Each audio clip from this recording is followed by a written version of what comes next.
ಹಿಂದೆ ಬಿಜೆಪಿ ಸರ್ಕಾರದ ವಿರುದ್ಧ 40% ಕಮಿಷನ್ ಆರೋಪ ಮಾಡಿತ್ತು ಗುತ್ತಿಗೆದಾರರ ಸಂಘ.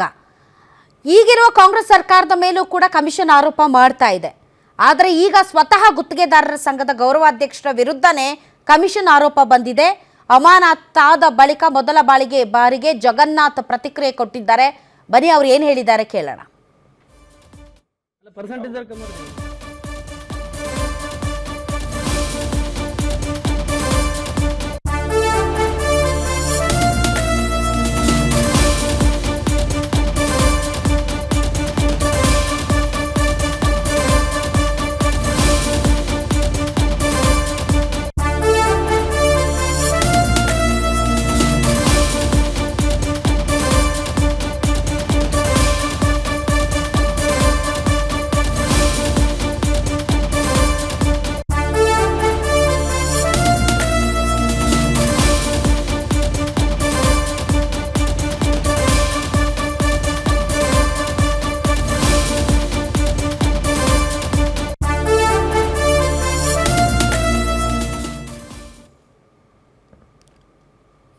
ಗುತ್ತಿಗೆದಾರರ ಸಂಘದ ಗೌರವಾಧ್ಯಕ್ಷರ ವಿರುದ್ಧ ಕಮಿಷನ್ ಆರೋಪ ಕೇಳಿ ಬರ್ತಾ ಇದೆ. ಅಮಾನತಾದ ಬಳಿಕ ಜಗನ್ನಾಥ್ ಪ್ರತಿಕ್ರಿಯೆ ಕೊಟ್ಟಿದ್ರು. ನಾನು ಯಾವುದೇ ಕಮಿಷನ್ ಕೇಳಿಲ್ಲ, ನನ್ನ ವಿರುದ್ಧ ಷಡ್ಯಂತ್ರ ನಡೀತಾ ಇದೆ.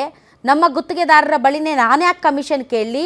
ಸರ್ಕಾರದ ಅಧಿಕಾರಿಗಳು ನನ್ನ ವಿರುದ್ಧ ಷಡ್ಯಂತ್ರ ಮಾಡ್ತಾ ಇದ್ದಾರೆ. ಯಾಕೆಂದರೆ ನಾನು ಎಲ್ಲದಕ್ಕೂ ಮುಂದೆ ನಿಂತು ಹೋರಾಟ ಮಾಡ್ತಾ ಇದ್ದೀನಿ. ನನ್ನ ಹೋರಾಟದ ಧ್ವನಿಯನ್ನು ಹತ್ತಿಕ್ಕಬೇಕು ಅನ್ನೋ ಕಾರಣಕ್ಕೆ ಈ ರೀತಿ ಷಡ್ಯಂತ್ರ ನಡೀತಾ ಇದೆ.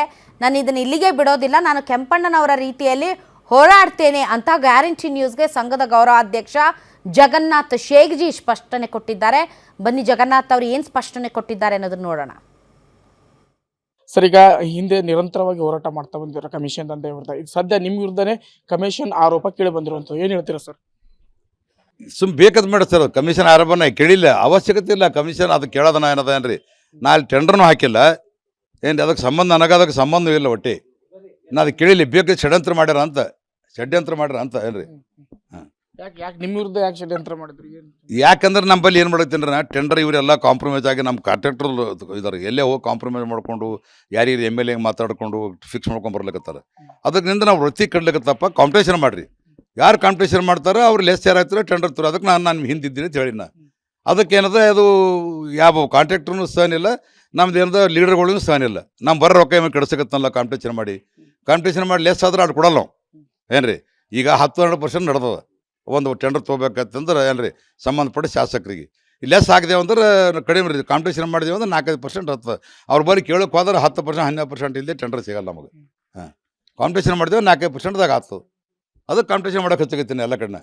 ಈ ವಿಡಿಯೋದಲ್ಲಿ ಸ್ಪಷ್ಟವಾಗಿದೆ 3% ಕೊಟ್ಟು ಮುಗಿಸ್ಕೊಳ್ರಿ ಅಂತ. ಅವ್ರ ಅಧಿಕಾರಿಗಳೇನು ಯಾರು 2.5 ಕೊಡ್ರಿ ಮುಗಿಸ್ಕೊಡ್ರಿ ಅಂತ ಹೇಳ್ತಾರೆ, ನೀವು 3% ಅಂತ ಹೇಳ್ತೀರಾ? ಹೌದು, 3% ಕೊಟ್ಟು ಮುಗಿಸೋತ್ ಅವ್ರು ಮುಗಿಸ್ಕೊಂಡಿದ್ದೇವರು ಸರ್. ನಾ ಹಾಕಿಲ್ ಟೆಂಡರ್ದಾಗ ನಾವು ಒಡಿಯೋದು ಬೆನ್ನ ಹತ್ತಾಗ ಚೀಫ್ ಇಂಜಿನಿಯರ್ ಏನು ಮಾಡಿದ್ರು, ಇಲ್ಲ ನಿಮ್ಮ ಅಧ್ಯಕ್ಷ ಟೆಂಡರ್ ಒಡಿಯಲ್ಲತ್ತಾರ, ನೀವು ಕಾಂಪ್ರಮೈಸ್ ಆಗೈತೆ ಹೇಳ್ತೀರಿ, ನಿಮ್ಮ ಅಧ್ಯಕ್ಷರು ಕರೆಸಿರೈತೆ ಅಂತಂದ್ರೆ ಚೀಫ್ ಇಂಜಿನಿಯರ್ ಸರ್ ಅವರು ಕಾಂಪ್ರಮೈಸ್ ಆಗ್ಯಾರ 3% ಮಾತಾಡಿರತ್ತೆ. ಅವರಿಬ್ರು ಕಾಂಪ್ರಮೈಸ್ ಆದ್ರೆ ನಾರು ಏನು ಮಾಡಲಿ ಸರ್? ಏನು ಮಾಡಿ ಕಂಪ್ಲೇಂಟ್ ರೈಟರ್ ಅಂತ ಕೊಟ್ಟಿಲ್ಲ ಅವ್ರು ಕಾಂಪ್ರಮೈಸ್ ಆದ್ರೆ ನಾರು ಏನು ಮಾಡಲಿ? ಮುಗಿಸೋರಕ್ಕೆ ಯಾರು ಆಗ್ಯಾರ ತಿಯೇಡ್ರಿ ನಂಗತ್ತೆ ಅದನ್ನು. ಈಗ 40% ಕಮಿಷನ್ ಆರೋಪ ಮಾಡಿದಾಗ 40% ಕಮಿಷನ್ ಕೊಡಬೇಕಲ್ಲ, ಕೊಡೋರು ಯಾರು? ಗುತ್ತಿಗೆದಾರರು. ಅಂದರೆ ಅಲ್ಲ ಅವ್ರ ಇನ್ವಾಲ್ವ್ಮೆಂಟ್ ಇರುತ್ತೆ. ಇಲ್ಲಿ ಕಾಂಗ್ರೆಸ್ ಗೌರ್ಮೆಂಟಲ್ಲೂ ಕಮಿಷನ್ ದಂಧೆ ನಡೀತಾ ಇದೆ ಅಂತ ಆರೋಪ ಮಾಡ್ತಿರೋರು ಯಾರು? ಗುತ್ತಿಗೆದಾರರು. ಕೊಡೋರು ಯಾರು? ಗುತ್ತಿಗೆದಾರರು. ಅಂದರೆ ಈ ಕಮಿಷನ್ ಕೊಡಬೇಕಾದವರು ಅವರು. ಒಂದು ಟೆಂಡರ್ ಪಡೆಯೋಕ್ಕೂ ಕಮಿಷನ್, ಅದಾದಮೇಲೆ ಕೆಲಸ ಆದಮೇಲೆ LOC ಪಡೆಯೋದಕ್ಕೂ ಕಮಿಷನ್. ಈ ರೀತಿ ಕಮಿಷನ್ ಮೇಲೆ ಕಮಿಷನ್ ಕೊಡ್ತಾ ಇರೋರು ಗುತ್ತಿಗೆದಾರರು ಮತ್ತು ಆರೋಪ ಮಾಡ್ತಾ ಇರೋರು ಅವರೇ. ಈಗ ಅವರಲ್ಲೇ ಮತ್ತೆ ಕಾಂಪಿಟೇಷನು ಕಮಿಷನ್ಗೆ.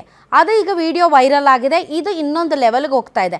ನಾಳೆ ಏನಾದರೂ ಗುತ್ತಿಗೆದಾರರು ಸರ್ಕಾರಗಳು ಸರಿ ಇಲ್ಲ, ಭ್ರಷ್ಟಾಚಾರ ಮಾಡ್ತಾ ಇದ್ದಾವೆ, ಕಮಿಷನ್ ಕೇಳ್ತಾ ಇದ್ದಾವೆ ಅಂತ ಹೇಳಿದ್ರೆ ಯಾರು ನಂಬ್ತಾರೆ ನಿಮ್ಮ ಮಾತನ್ನು? ಸೊ ಇದು ಹಳ್ಳ ಹಿಡೀತು, ಮುಗಿದೋಯ್ತು ಕತೆ.